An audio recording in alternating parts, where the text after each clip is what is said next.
তারেক রহমান প্রধানমন্ত্রী হওয়ার মাধ্যমে কয়েকটি রেকর্ড হতে যাচ্ছে বাংলাদেশ ও বিশ্ব ইতিহাসে। তারেক রহমানই হতে যাচ্ছেন বিশ্ব ইতিহাসের প্রথম প্রধানমন্ত্রী যার বাবা একটি দেশের রাষ্ট্রপতি ছিলেন এবং মা সেই দেশেরই প্রধানমন্ত্রী ছিলেন। বিশ্ব ইতিহাসে এমন দৃষ্টান্ত আর নেই। বাংলাদেশের রাজনৈতিক ইতিহাসে তিনিই প্রথম নেতা যিনি টানা 17 বছর প্রবাসে বা নির্বাসনে থাকার পর দেশে ফিরে সরাসরি দেশের সর্বোচ্চ পদে আসীন হচ্ছেন। এছাড়াও দীর্ঘ ৩৫ বছর পর বাংলাদেশ একজন পুরুষ প্রধানমন্ত্রী পেতে যাচ্ছে।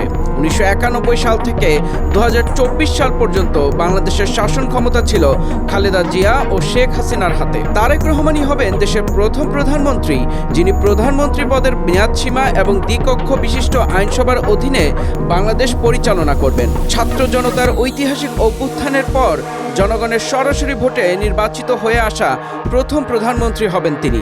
তার ম্যান্ডেটটি সরাসরি সিস্টেমেটিক পরিবর্তন বা রাষ্ট্রীয় সংস্কারের দাবির সাথে যুক্ত।